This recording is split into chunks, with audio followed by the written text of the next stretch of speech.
Good day, and thank you for joining the Boston Online High School channel as we discuss various teaching methodologies and pedagogies with which to teach pure and conceptual mathematics, and how the Cambridge curriculum incorporates critical thinking skills which contribute to higher levels of success in students. Summarizing the Department of Basic Education school reports of 2019, the department claims that since 2015, there has been a steady decline each year in the number of students who sit and write exams for subjects vital to the growth of the economy, such as mathematics and science. Therefore, there is a dire need for educators to step in and find innovative ways with which to teach mathematics and help students use strong analytic thinking capabilities, such as critical thinking skills, to understand the concepts being taught and the reasoning behind them. Our guest speaker for today, Andrew Hofmeyer, an educator with a passion for learning, as well as finding various innovative ways to teach mathematics, will be sharing his discovery around an existing train of thought known as a theory of self-determination, which in layman's terms could refer to someone who learns by figuring out things for oneself. Thank you so much for joining us today, Andrew. Thanks, Laura. Okay, so I want to ask you, could you tell us a little bit more about your experience in the education industry relevant to today's topic? Right. Yeah, thanks for inviting me. So I've been an educator for a number of years. I've taught in the UK, I've taught locally, taught in primary schools, secondary schools. I've also worked with university students, so I've got a fairly broad spectrum of experiences. The last couple of years, we've become very aware of a problem that's probably been there for a long time, but a problem emerging in students that do not seem to learn with understanding. They are very good at answering questions. Okay. One very big reason why they're good at answering questions is because they are very good at recognizing questions. We did a small experiment, don't call it an experiment. We just wanted to observe something. We were working with quite a number of first-year engineering students from universities from across the country, and they all had a distinction for math and science the year before. In matric, yeah. Matric, which was just the year before. Okay. And we worked with them in January of the next year. And we've always been very suspicious about what are learners actually learning, and what do a distinction sometimes mean. It can mean many things. We were concerned about one thing that it could mean, and our idea was to give that group of students their paper one that they wrote a month or two before, when we saw them in January of that year. And we gave them the same paper. No change, except we changed the order of the questions. That's all we did. Okay, yeah. It was quite a big group of kids, just under 100 students, all distinctions for math and science. Yes. And just over 50% of that group got less than 50% for that paper. Why is that? We gave them back the paper. They got the shock of their lives. They thought they were going to lose their bursary. And we said, no, let's use this as an experience to try and understand something a little bit better. Sure, okay. So we just gave them the paper back and so told them to talk to us. We gave them space. And the one common thing that came out was the words, I didn't recognize the question. But they were exact same questions they had in the matric exam. And they say, but this question is usually the first question that they ask. Solve for X or simplify. I see. And that kind of took us to something that we suspected, that in many systems, in our system, kids are so trained for the exam. And there are spaces where the majority of the time in the matric year, the final year at school, is spent in exam preparation. Yes. And exam preparation in many contexts means doing past papers. Yes. The problem why people do that is because it works. It produces results.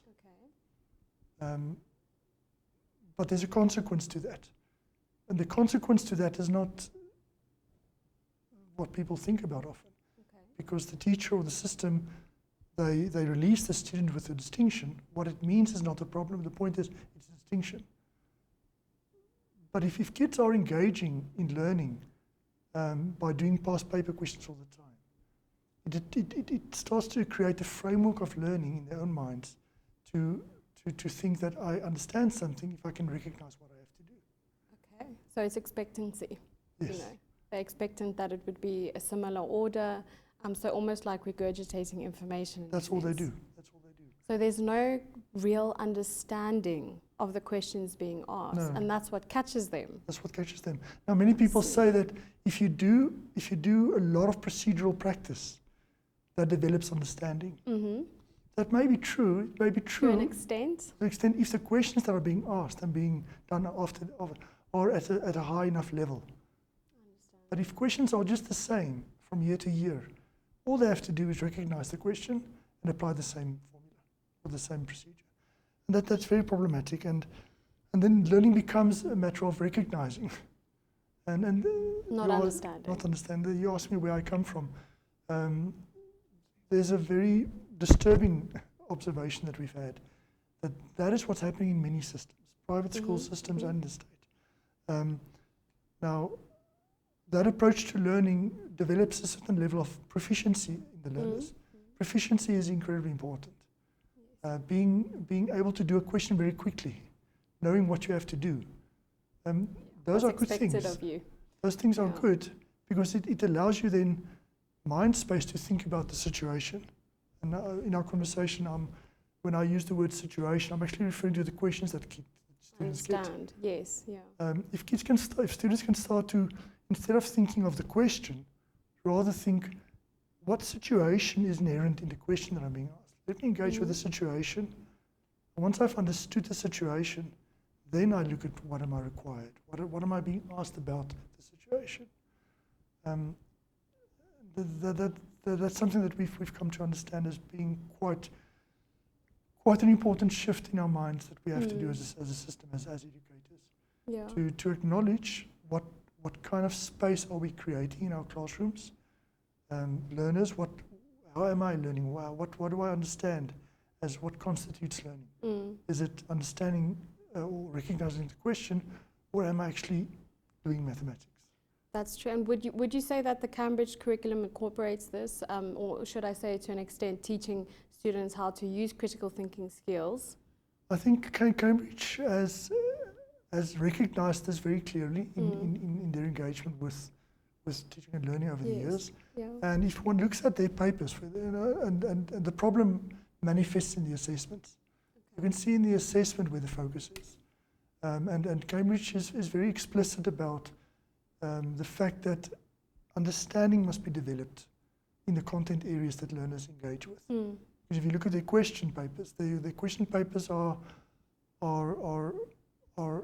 a question about a situation compared to in other assessment frameworks.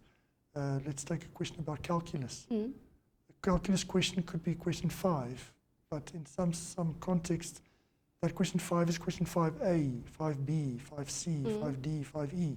Yeah. The question, the situation is so scaffolded that there's no space left for the learner to think for himself. Okay. He must just recognize, I must now do this. Now I must do that. In contrast, what Cambridge does, if you look at a Cambridge paper, in general, often they ask the same question, but they only ask question 5E. Oh, okay. Because they leave space for the learner to think, okay, if I need to get the turning point, or if I need to be able to analyze the function, there's space left for the learner to think, okay, what is the situation? It's quadratic. Understand the situation. It's a minimum function. It's a maximum function. Yes. Those things are not asked.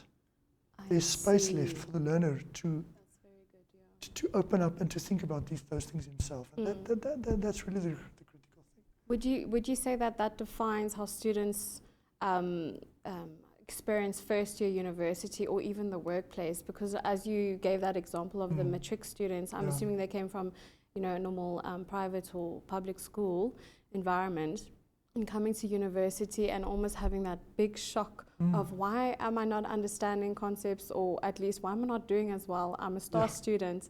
What's the problem? You know, where's the gap? And I think that's why it's so important to incorporate this into schooling, because we need to prepare students for tertiary studies, for the workplace.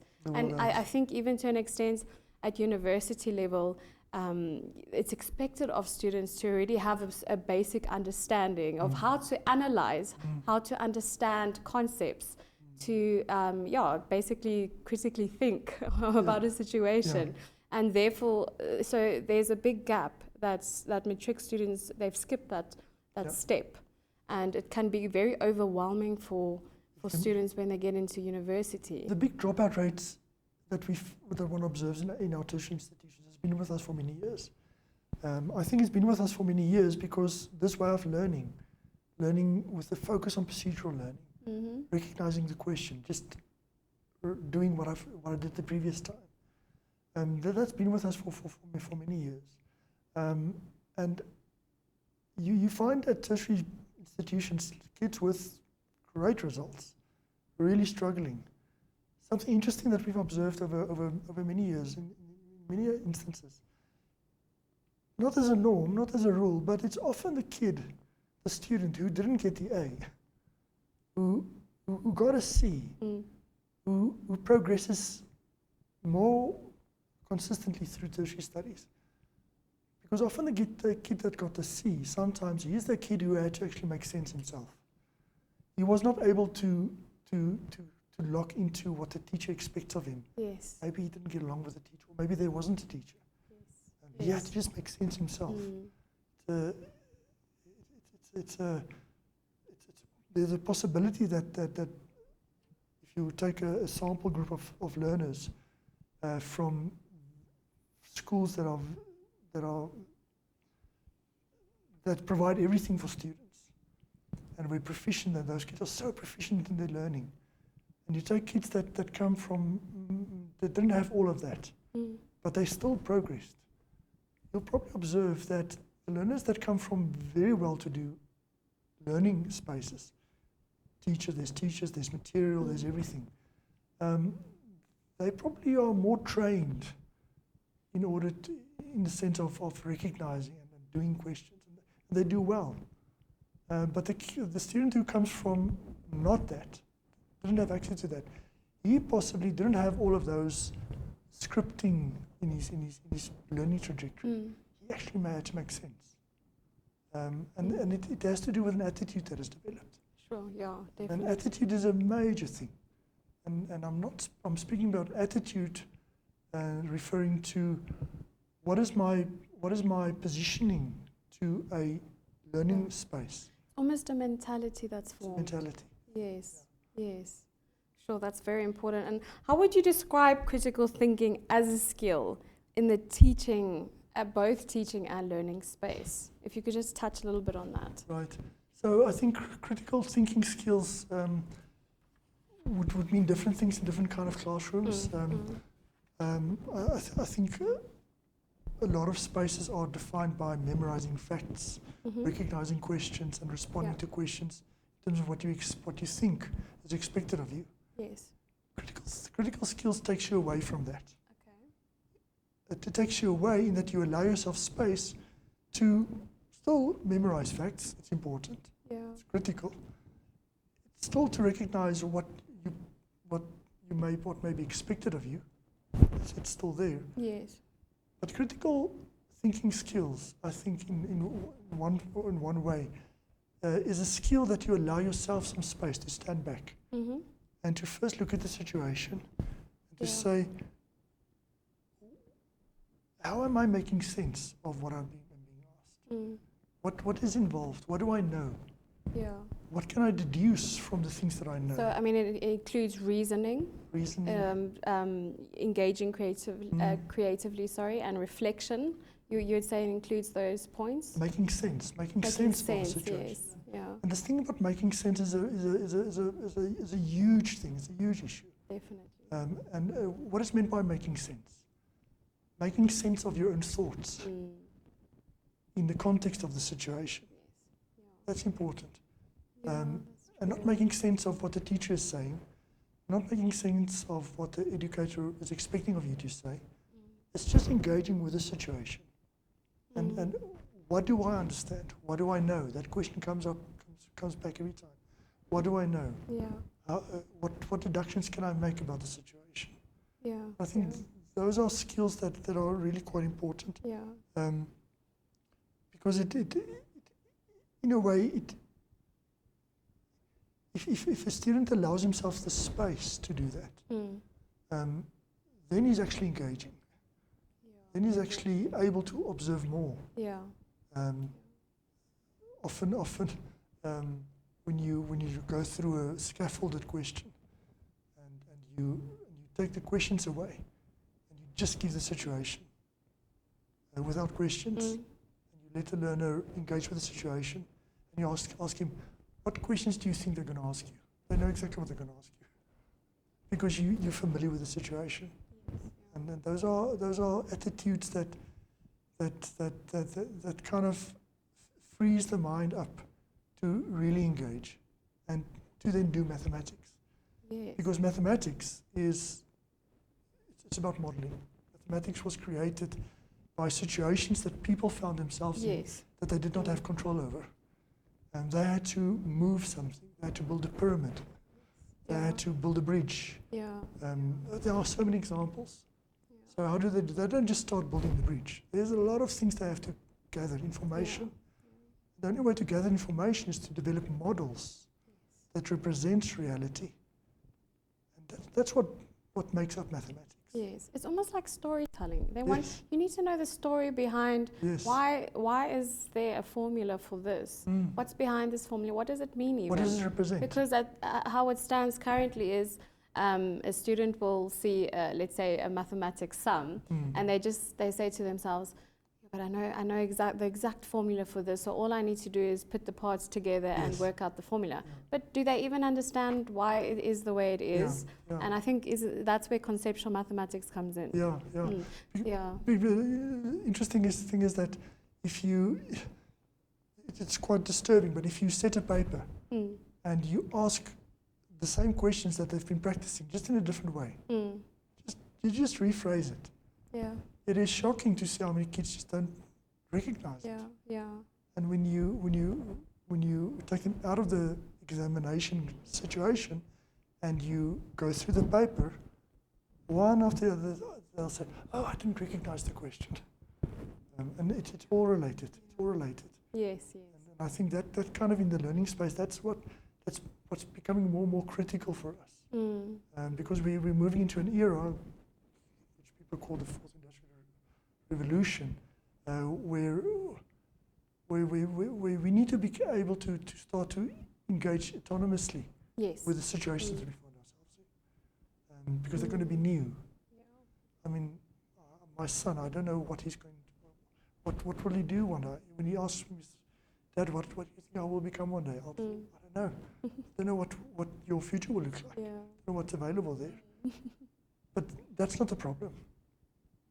The reality is that if we develop the skill to engage with situations, then no matter what situation you find yourself in, if you've got the skill to engage with the situation, you will make plans. Yes. Because you are able to engage with whatever comes your way. Prepared to face any situation, and I think that's why we're having this discussion. Absolutely. Why is it important to teach students how to critically think? It's because it prepares them not just for tertiary studies, it prepares them for the workplace, the human and machine collaboration, that relationship as well. It's really important. So that is why we need to have these discussions. Why is it important for students to be able to critically think or analyze a situation and any situation? Because in life, each situation is completely Different. different. So there might be similar elements in a situation, but completely different. And that's why we need to prepare students that they can face any situation that comes up, whether it be in the workplace, the social environment, relationships. It really does, it goes far, and it prepares them for the workplace. Yeah, definitely. I want to ask you as well, Andrew, how could one start to develop learners' critical thinking skills? Because I know there would be some teachers that are watching us, watching this discussion. What would you say to teachers? How can they start to incorporate this? You could even maybe give a practical example, maybe from your understanding of conceptual mathematics. Just an example, how could they actually start to incorporate that? I think as educators, I mean, every classroom is different. You have one class that really works well with you, and the next period you've got another class, and it's different. Yeah. So that changes from situation to situation. I think the one thing that as educators and in the same way learners as well, in terms of becoming aware of what thought processes are they allowing in their mind, is to become aware of what does this space look like that I've set up, that I create, and where I find myself. Is it a space defined by responding to triggers? There's a stimuli, there's a question. I think about the question, what must I do, and I respond to that. Or is the space where you explicitly set it up as an environment where space is provided? I'm not interested in the answer to the question. Yeah. I'm interested in your thought processes. Yeah. How did you come to that idea? Yes. So there's essentially not really a wrong answer. It's more you are more guiding the student. Yeah. Am I I mean, understanding? there are wrong answers. There are wrong answers. Yeah. But the point, the importance is that the wrong answer is a learning opportunity. Yes. Yeah. Because if the student gives the right answer, you still have to determine. They still need to understand why it's right. Well, or why it's wrong. Where did they get that answer from? Is it because they recognize it, or did they engage with it? But wrong answers are wonderful. It's fertile ground. Definitely. If a learner, the wrong answer gives an opportunity and kind of sets the table for us to prod it and to say, okay, so but you said that, but why did you say that? How did you come to that idea? Yeah. So from a practical perspective of how do you set up this kind of environment in your classroom? It's about creating space. It's about allowing space. And what I mean by space is allowing space for the learner to observe what it is that he's looking at. What is the situation? Once he's done that, then he can start to construct some ideas. Yeah. It's important for a learner to develop his own ideas. And once he's developed it, he must articulate it. Because articulation is a very big part of processing information. It's very, very important. And once he's been given space to think about, once he's been given space to construct ideas, once he's been given space to articulate ideas, then there's space for negotiation. Negotiation with others, negotiation with the classroom space. And when one listens to all these words, then learning becomes a collaborative activity. Yes. You collaborate with others. You collaborate ideas. Yeah, you allow yourself to listen to other ideas, being critical about it, but critical from a constructive perspective. Yes. Taking what is valuable, or taking an idea and maybe improving it or tweaking it a bit.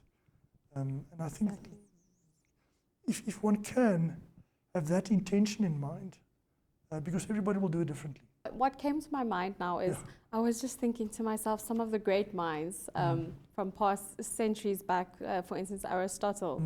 He was one of the greatest philosophers of all time. And he went on to teach other philosophers. And he didn't tell them how to think.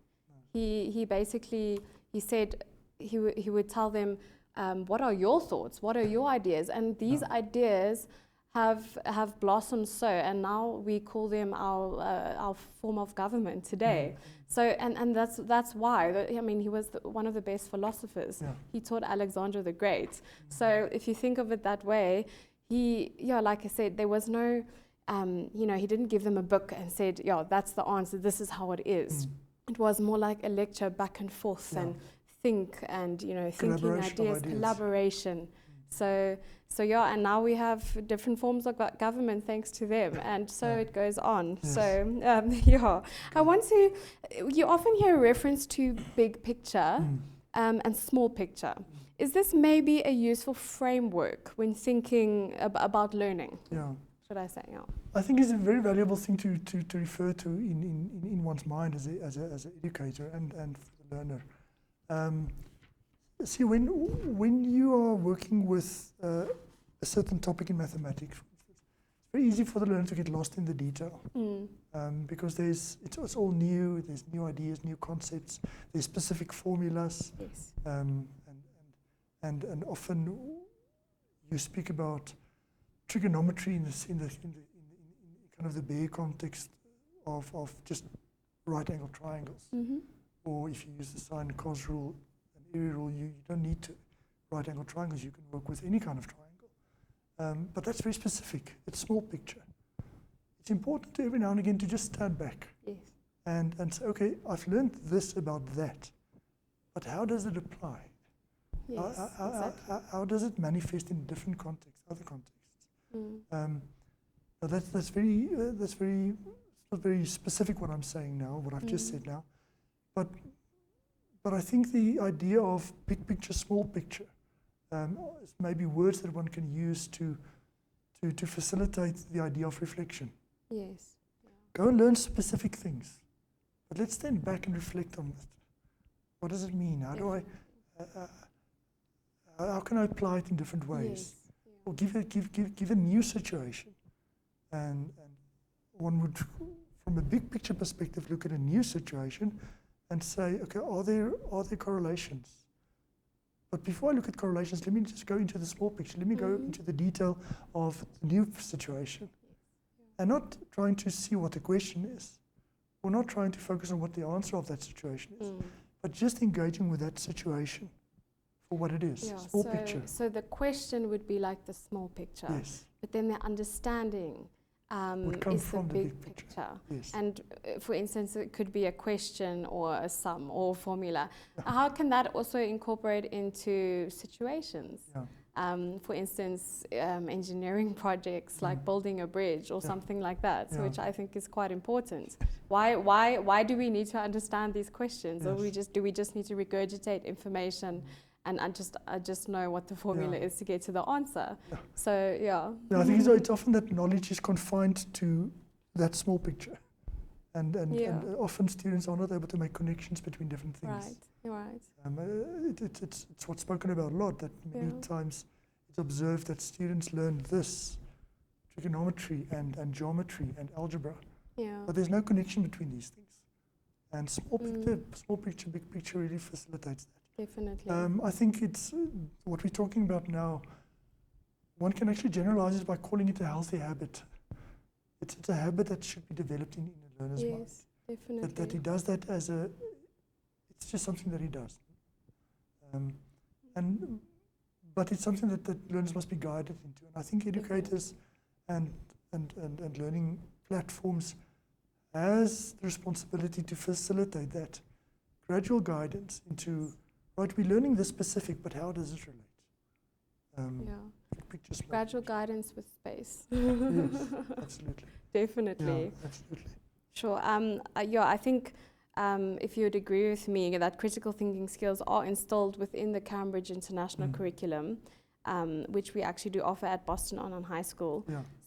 So I know that with Boston Online High School, we understand the importance of establishing, strong analytic thinking capabilities in the minds of learners from a young age. So I'm not just referring to matric students. I'm referring to from primary school even.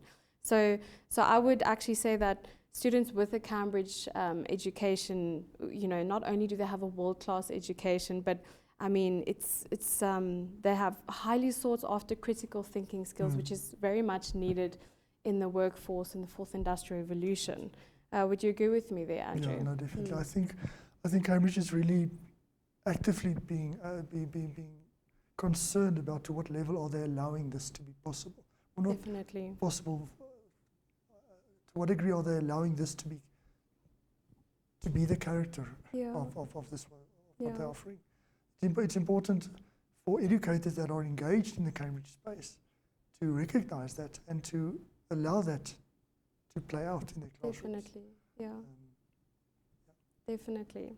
Well, to conclude this discussion, we think that embedding critical thinking skills as part of the school curriculum lays a solid foundation for our youth and prepares them to maximize the full potential of the fourth industrial revolution, therefore adequately preparing them for the future workplace. Thank you so much, Andrew, for your knowledge and for sharing today. It was great to have you on the channel. No, thanks a lot. Thank you. Thank you, guys. Thanks for joining us, and we'll see you next time. Goodbye.